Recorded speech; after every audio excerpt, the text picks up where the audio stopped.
कल के सेशन में हम लोग पढ़ चुके हैं इलेक्ट्रिक करंट क्या है, इलेक्ट्रिक करंट क्या है, इलेक्ट्रिक पोटेंशियल क्या है और पोटेंशियल डिफरेंस क्या है, ये सब चीजें जान चुके हैं। ठीक, इलेक्ट्रिक चार्ज क्या है, ये सब जान चुके हैं कल के सेशन में। ठीक, आज हम लोग पढ़ने वाले हैं जैसे इलेक्ट्रिक करंट, इलेक्ट्रिक करंट यानी विद्युत धारा, विद्युत धारा के आधार पर, विद्युत धारा के आधार पर पदार्थों को कितने भागों में बांटा गया है?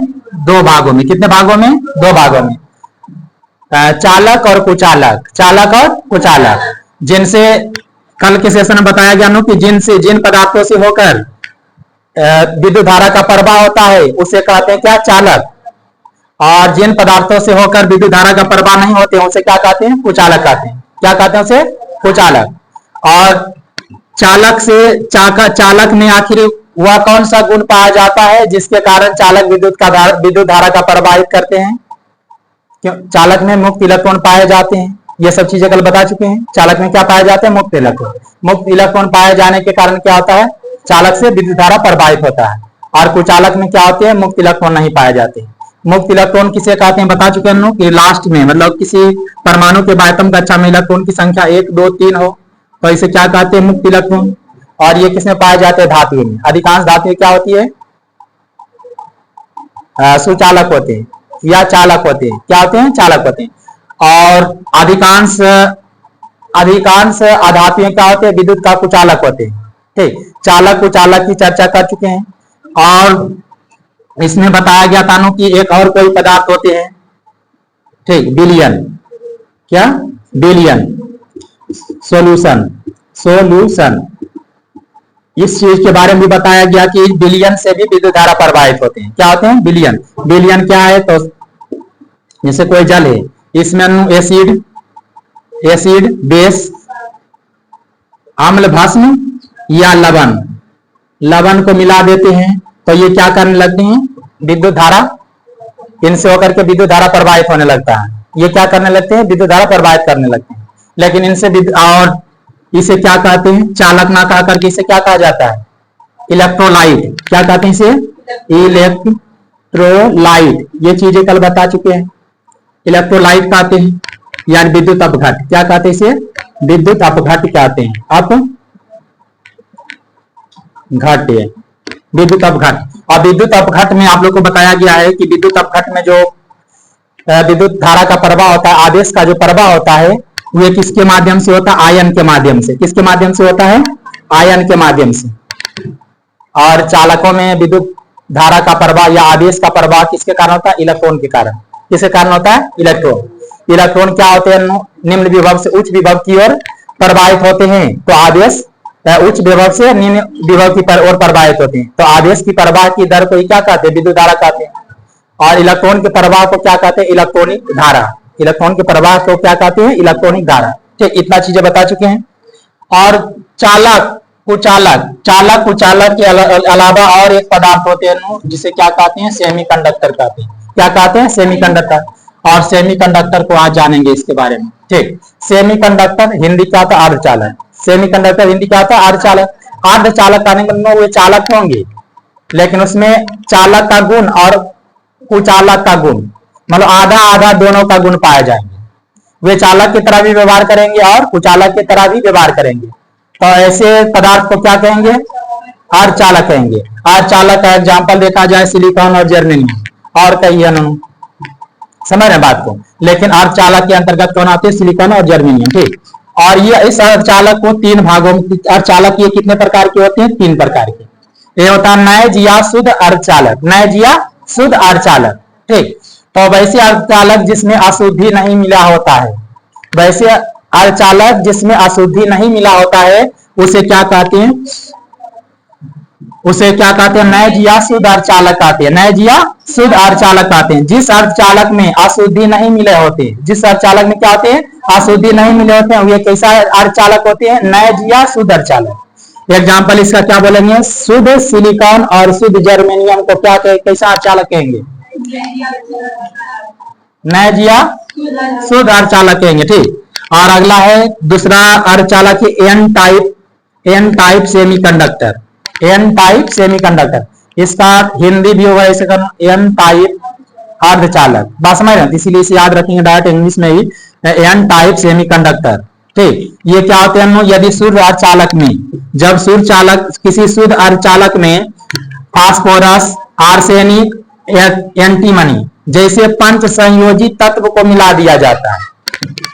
शुद्ध अर्धचालक में फास्फोरस, आर्सेनिक, एसबी का एंटीमनी जैसे पंच संयोजी तत्व को मिला देने से वे किस प्रकार के अर्धचालक बन जाते हैं, एन टाइप अर्धचालक बन जाते हैं। और इसमें धारा का प्रवाह इलेक्ट्रॉन के द्वारा होता है। किसके द्वारा होता है, इलेक्ट्रॉन के द्वारा होता है। ये सब याद रखेंगे। सिर्फ अगर जो इसमें पूछा जाए कि अर्धचालक क्या है, अर्धचालक कितने प्रकार के होते हैं, तो 3 प्रकार के, तीनों के बारे में लिखना है। ठीक, बात समझ रहे हैं।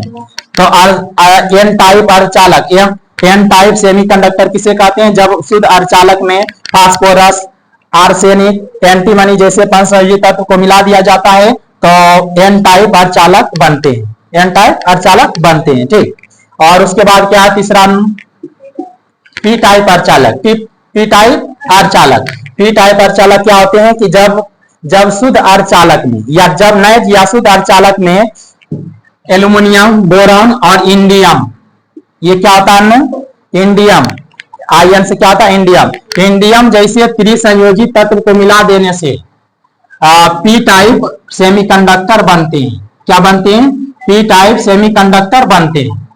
ठीक, और इसमें कहा जाता है कि बीच में होल रहता है, इसके परमाणुओं के बीच में क्या रहता है, होल, और धारा का प्रवाह होल के माध्यम से ही होता है। ठीक, इसमें पी टाइप सेमीकंडक्टर में। तो अर्धचालक क्या है या कितने प्रकार के होते हैं, लिखने के लिए कहा जाएगा, इतना भी फिलहाल लिखेंगे, समझ रहे बात को, इतना इसके बारे में जानेंगे।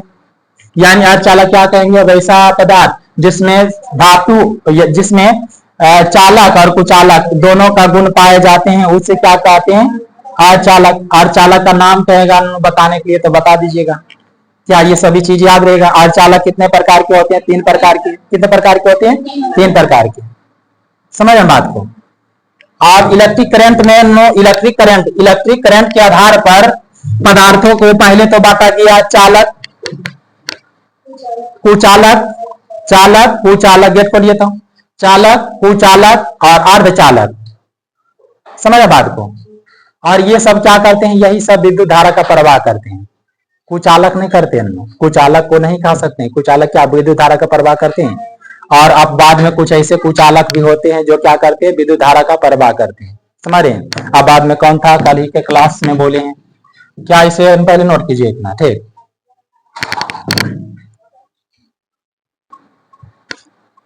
चलिए भाई हम आगे।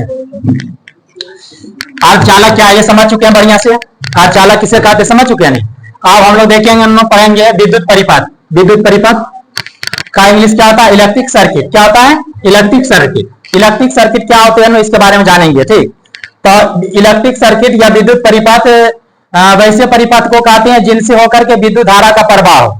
जिन परिपथ से होकर विद्युत धारा का प्रवाह होते हैं उसे क्या कहते हैं, इलेक्ट्रिक सर्किट या विद्युत परिपथ कहते हैं। क्या कहते हैं, विद्युत परिपथ कहते हैं। जैसे इसमें देखिए एक बैटरी है, यहाँ बल्ब लगा हुआ, तो इससे उच्च विभव से निम्न विभव की ओर धारा प्रवाहित होगा, तो ये बल्ब क्या हो रहा है इसमें। और जो है विद्युत परिपथ, धारा का प्रवाह दिख रहा है, बल्ब जल रहा है, समझ लो, इससे रोशनी निकाल रहा है, आपको पता है, देखा निकाल दिए हैं। ठीक, इससे क्या जल रहा है, तो क्या है ये, इससे धारा का प्रवाह हो रहा है। इससे क्या हो रहा है, धारा का प्रवाह हो रहा है। और जो इलेक्ट्रिक सर्किट जो होते हैं ना, इलेक्ट्रिक सर्किट जो धारा का प्रवाह होते हैं, ये इलेक्ट्रिक सर्किट 2 प्रकार के होते हैं। कितने प्रकार के होते हैं, 2 प्रकार के। एक होता है बंद विद्युत परिपथ, एगो खुला विद्युत परिपथ। बंद होता है क्लोज्ड इलेक्ट्रिक सर्किट और ओपन इलेक्ट्रिक सर्किट। ठीक, तो बंद जैसे देखिए ये जो है खुला विद्युत परिपथ है। क्या है, खुला विद्युत परिपथ। देखिए यहाँ पर क्या है, खुला हुआ है, और ये इसीलिए इससे क्या हो रहा है, धारा प्रवाहित नहीं हो रहा है। इससे क्या हो रहा है, धारा का प्रवाह नहीं कर दे सकते इसमें। ये क्या है, खुला खुला विद्युत परिपथ। खुला विद्युत परिपथ पूछा जाता है ना, किस विद्युत परिपथ, 2 विद्युत परिपथ 2 प्रकार के, एक खुला विद्युत परिपथ और यहां लगा दिया जाए, मान लिया जाए इस तरह से, ये क्या है, बंद विद्युत परिपथ। तो बंद विद्युत परिपथ से क्या होते हैं, धारा का प्रवाह होते हैं, और खुला विद्युत परिपथ से क्या होते हैं, धारा का प्रवाह नहीं होते हैं। यानी जिस वैसा विद्युत परिपथ जिनसे होकर धारा प्रवाहित नहीं हो रहा हो, जिन परिपथ से होकर के विद्युत धारा प्रवाहित नहीं हो रहा है, उसे कहते हैं क्या, खुला विद्युत परिपथ। ये नहीं समझ में, बंद परिपथ तो बंद धारा प्रवाहित हो रहा है, बंद परिपथ में धारा प्रवाहित हो रहा है, लेकिन खुला विद्युत परिपथ में धारा क्या होता है, प्रवाहित नहीं होता है। पूछा जाता है ना कि किस विद्युत परिपथ से धारा का प्रवाह होता है, खुला विद्युत परिपथ से या बंद विद्युत परिपथ से।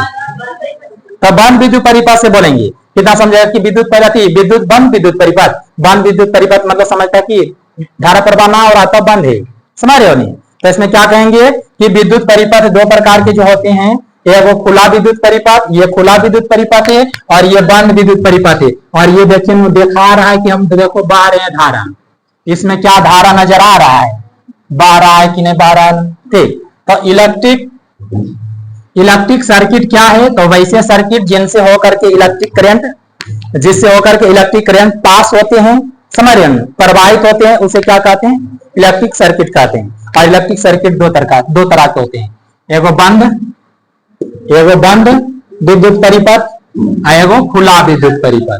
खुला विद्युत परिपथ, खुला से धारा प्रवाहित नहीं होता है, बंद विद्युत परिपथ से धारा का प्रवाह होता है। ठीक, और विद्युत परिपथ में इससे एग्जाम में ज्यादा नहीं पूछा जाता है क्वेश्चन, इससे नहीं आता है क्वेश्चन, आता है क्या कि विद्युत परिपथ में प्रमुख जो अवयव जुड़े रहते हैं, विद्युत परिपथ में जो अवयव जुड़े रहते हैं, ठीक, उसके प्रतीक पूछा जाता है ज्यादा करके, और सभी प्रतीक आपके सामने लिख दिया गया बोर्ड पर।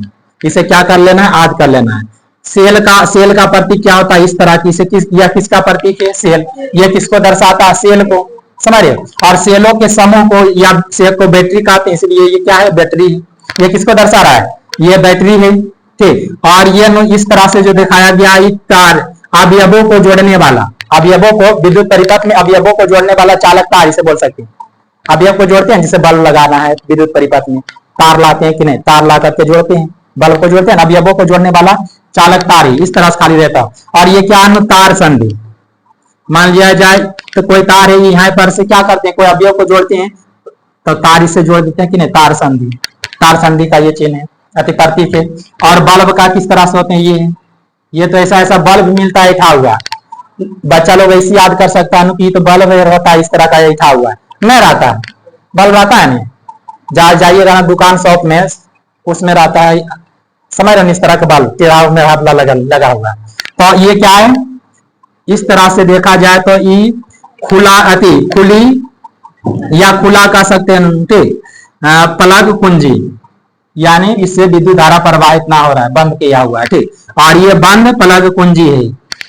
और ये मीटर का आप जान भी करते हैं, से सूचित करते हैं, ये मीटर द्वारा विद्युत धारा का मापन किया जाता है। आगे क्लास में पढ़ेंगे, आगे क्लास में आज ही देखेंगे इसको। वोल्ट मीटर को किससे सूचित करते हैं, V से। और वोल्ट मीटर से परिपथ का विभवांतर को मापा जाता है, ये सब जान भी करते हैं। प्रतिरोधक, ये क्या है, प्रतिरोधक। प्रतिरोधक ये है, प्रतिरोधक मतलब जैसे हीटर, पंखा, बल्ब, तो ये सब प्रतिरोधक का है। ऐसे तो बल्ब का ये होता है, समझ बात को, ये सब प्रतिरोधक है। और कुछ होता है, देखिए बिना संधि के तार, करोसिंग, इस तरह तार है, अब जानते को करते तार है, और इससे एक तार और इसके ऊपर से क्रॉस कर रहा है, तो ये बिना संधि का तार करोसिंग है, बिना संधि का तार करोसिंग है। और ये जो होता है खुला स्विच, और ये बंद स्विच का ये प्रतीक है। किसका प्रतीक है, बंद स्विच का प्रतीक है।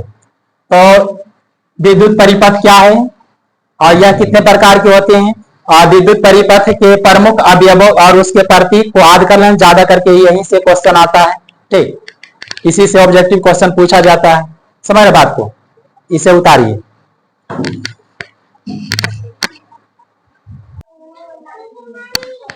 विद्युत परिपथ क्या है, विद्युत परिपथ क्या है, विद्युत परिपथ में उपयोग होने वाले अवयव के प्रतीक के बारे में पढ़ चुके हैं। अब देखते हैं कि विद्युत परिपथ में इस्तेमाल किए जाने वाले प्रमुख उपकरण के बारे में जानेंगे। विद्युत परिपथ में इस्तेमाल किए जाने वाले प्रमुख उपकरण के बारे में पढ़ेंगे।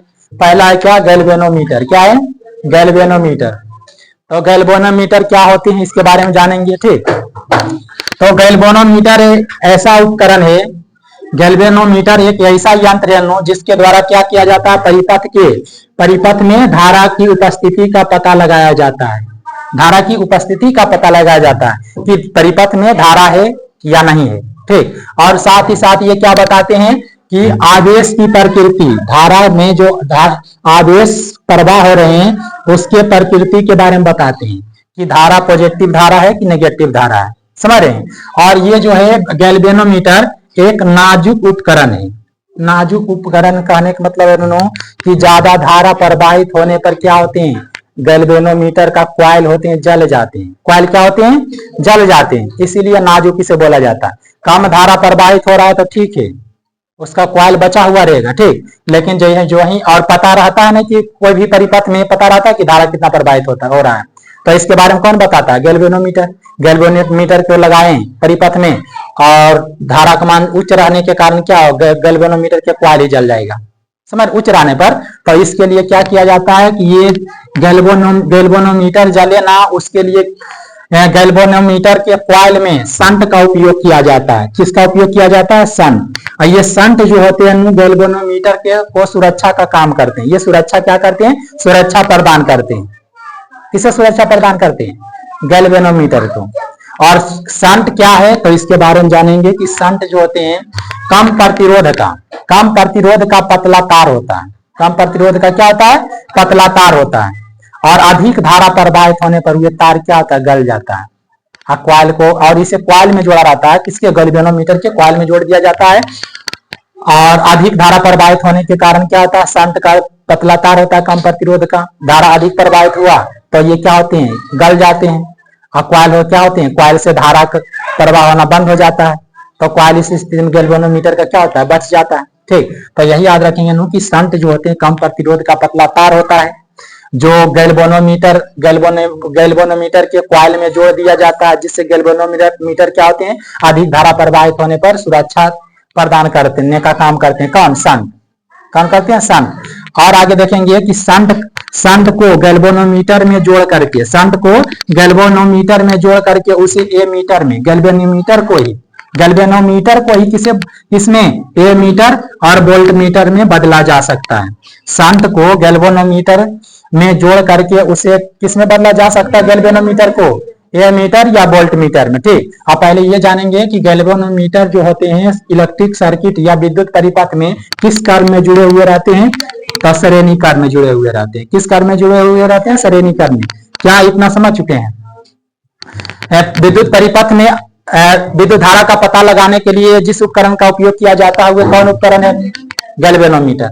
और ये धारा के प्रवाह की दिशा को भी बताते हैं, और ये आवेश की प्रकृति के भी बारे में बताते हैं। समझ रहे बात को, इतना समझ चुके हैं। ऐसे विद्युत परिपथ में किस क्रम में जोड़ा जाता है, श्रेणी क्रम में।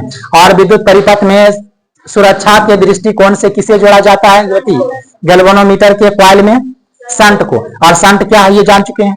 शंट क्या है, कम प्रतिरोध वाला एक पतला तार होते हैं और अधिक धारा प्रवाह, और इसे किस में जोड़ा जाता है, गैल्वेनोमीटर के कॉइल में। और अधिक धारा प्रवाहित होता है तो क्या होता है, शंट खत जलता है, कॉइल क्या होता है, बच जाता है।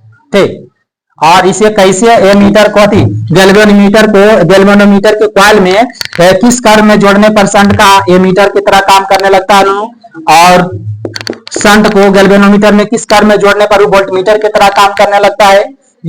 समझ रहे बात को, ये सब पढ़ेंगे आगे। ठीक, लेकिन ये याद जानेंगे पहले कि एमीटर से विद्युत धारा का पता लगाया जा सकता है। विद्युत धारा का मान को बताता है मीटर, और वोल्टमीटर बताता है विद्युत परिपथ में विभवांतर के बारे में बताता है, विभवांतर का मान बताता है। ठीक, तो एमीटर और वोल्टमीटर में क्या अंतर है, इसे बताने से पहले आप लोग इसे उतारिए।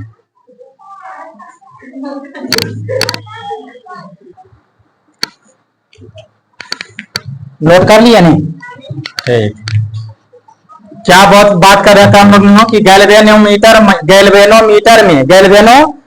में शंट को जोड़ करके उसे एमीटर और वोल्टमीटर में बदला जा सकता है। गैल्वेनोमीटर के कॉइल में शंट को जोड़ करके उसे किस में बदला जा सकता है, एमीटर और वोल्टमीटर में। ठीक, और कैसे बदला जा सकता है देखिए नो, ठीक। गैल्वेनोमीटर के कॉइल में अगर शंट को समांतर कर में जोड़ते हैं, किस कर में जोड़ते हैं, समांतर कर में जोड़ते हैं, तो ये बन जाता है नो एमीटर। गैल्वेनोमीटर किसके तरह व्यवहार करने लगता है, एमीटर के तरह, ठीक। और गैल्वेनोमीटर के कॉइल में यदि शंट को श्रेणी कर में जोड़ते हैं, किस कर में जोड़ते हैं, श्रेणी कर में जोड़ते हैं, तो ये गैल्वेनोमीटर क्या बन जाते हैं, वोल्टमीटर बन जाते हैं। और वोल्टमीटर जो है विद्युत परिपथ में विभवांतर को मापता है, किसका मापन करता है, विभवांतर को मापन करता है। और वोल्टमीटर को जो गैल्वेनोमीटर को श्रेणी कर में जोड़ते थे, लेकिन अब यहाँ गैल्वेनोमीटर क्या बन चुका है, वोल्टमीटर बन चुका है, इसीलिए इसे किस कर में जोड़ेंगे, वोल्टमीटर को समांतर कर में जोड़ करके विभवांतर का मापन करेंगे। समझ बात को, यहाँ पर देखेंगे कि इसका यहाँ वोल्टमीटर किसका मापन करता है, विभवांतर को। अब विभवांतर को मापन करता है, इसे किस कर में जोड़ते हैं, समांतर कर में। लेकिन शंट को गैल्वेनोमीटर के कॉइल में श्रेणी कर में जोड़ करके उसे वोल्टमीटर बदला जाता है। लेकिन जब इस वोल्टमीटर ये बन जाता है तो किसका मापन करने लगता है, विद्युत परिपथ का विभवांतर के, दो चालक के दो सिरों के बीच के विभवांतर को मापन कौन करता है, वोल्टमीटर करता है। कौन करता है, वोल्टमीटर करता है। समझ बात को। और यहाँ पर एमीटर को देखा जाए तो श्रेणी अति समांतर कर में कॉइल गैल्वेनोमीटर के कॉइल में शंट को समांतर कर में जोड़ा जाता है, तो ये क्या बन जाते हैं, एमीटर बन जाता। और एमीटर के द्वारा किसका मापन किया जाता है, विद्युत धारा का। अब विद्युत धारा को विद्युत परिपथ में किस कर में, विद्युत परिपथ में, साथ में विद्युत धारा और विभवांतर कहाँ होते हैं, विद्युत परिपथ में ही होते हैं, ठीक। तो इसे विद्युत परिपथ में जोड़ करके मापा जाता है, वोल्टमीटर को भी और एमीटर को भी, ठीक। तो इसे श्रेणी कर में जोड़ करके एमीटर को धारा का मापन किया जाता है। श्रेणी कर्म इस तरह से होते हैं, समांतर कर्म इस तरह से होते हैं, ठीक। और यहाँ पर देखेंगे हम लोग कि एक आदर्श एमीटर का प्रतिरोध कितना होता है, तो शून्य होता है। एक आदर्श एमीटर का प्रतिरोध कितना होता है, शून्य होता है। जबकि एक आदर्श वोल्टमीटर का प्रतिरोध कितना होता है, अनंत होता है। कितना होता है, अनंत, ठीक। तो क्या इतना एमीटर और वोल्टमीटर में क्या अंतर है, समझ चुके हैं। एमीटर परिपथ का धारा का माप करता है, वोल्टमीटर परिपथ का क्या माप करता है, विभवांतर का। एक आदर्श एमीटर का प्रतिरोध कितना होता है, शून्य होता है। और एक आदर्श वोल्टमीटर का प्रतिरोध कितना होता है, अनंत। एमीटर को विद्युत परिपथ में किस कर में जोड़ा जाता है, श्रेणी कर में। वोल्टमीटर को विद्युत परिपथ में किस कर में जोड़ा जाता है, समांतर कर में। और गैल्वेनोमीटर को एक कॉइल में शंट को किस कर में जोड़ करके मीटर प्राप्त किया जाता है, तो समांतर कर में। और गैल्वेनोमीटर के कॉइल में शंट को किस कर में जोड़ करके वोल्टमीटर बनाया जाता है, तो श्रेणी कर में। बस समझ रहे नहीं, इसे उल्टा याद रखेंगे, इसको उलट करके बोलेंगे। जैसे वोल्टमीटर है, वोल्टमीटर विभवांतर को मापता है समांतर कर में, तो शंट गैल्वेनोमीटर में किस कर में जुड़ा हुआ है, श्रेणी कर में। याद रखते हैं, ज्यादा करीब कम से कम याद रखते हैं कि वोल्टमीटर के द्वारा विद्युत परिपथ में विभवांतर का मापन किया जाता है, किस कर में जोड़ करके, श्रेणी कर में जोड़ करके। क्या इतना समांतर कर में जोड़ करके मापा जाता है। तो इसके उल्टा बोलेंगे कि गैल्वेनोमीटर के कॉइल में शंट को किस कर में जोड़ा जाता है, श्रेणी कर में। और इसमें याद रखें कि विद्युत परिपथ में एमीटर किसका मापन करता है, विद्युत धारा का मापन करता है। किसका मापन करता है, विद्युत धारा का मापन करता है। और एमीटर को विद्युत परिपथ में किस कर में जोड़ते हैं, श्रेणी कर में जोड़ते हैं। तो गैल्वेनोमीटर को एमीटर में शंट को किस कर में जोड़ करके बनाया जाता है, समांतर कर में। ये श्रेणी कर में है तो गैल्वेनोमीटर जुड़ेगा किस कर में, शंट किस कर में जुड़ेगा, समांतर कर में। और यहाँ पर क्या है कि वोल्टमीटर विद्युत परिपथ में समांतर कर में जुड़ करके विभवांतर का मापन करता है। तो शंट जो है गैल्वेनोमीटर के कॉइल में किस कर में जुड़ करके वोल्टमीटर बनेगा, तो श्रेणी कर में। बात समझ रहे हैं, तो इतना समझ चुके हैं, ठीक है। अब आगे देखिए ओम्स लॉ, इसे लिखिए ओम्स लॉ, ओम का नियम। और इसे कल चर्चा करेंगे, ठीक। इसके बारे में कल की क्लास में चर्चा करेंगे। इससे पहले आप लोग जितने भी पढ़ाए याद करके आइएगा, ठीक। ओम का नियम क्या है इसकी चर्चा कल की क्लास में करते हैं। और इससे पहले जितने चीजें बताएं सभी याद करके आना, सभी चीजें, ठीक। जैसे इलेक्ट्रिसिटी के बारे में बताएं, इलेक्ट्रिक करंट के बारे में बताएं, इलेक्ट्रिक चार्ज के बारे में बताएं, इलेक्ट्रिक पोटेंशियल के बारे में बताएं, पोटेंशियल डिफरेंस के बारे में बताएं, और क्या ना इलेक्ट्रिक सर्किट के बारे में बताएं, और विद्युत परिपथ में उपयोग होने वाले अवयव उसके प्रतीक के बारे में बताएं। सभी चीजें क्या करके आना है, याद करके आना है, ठीक। और आज इतना ही रखते हैं।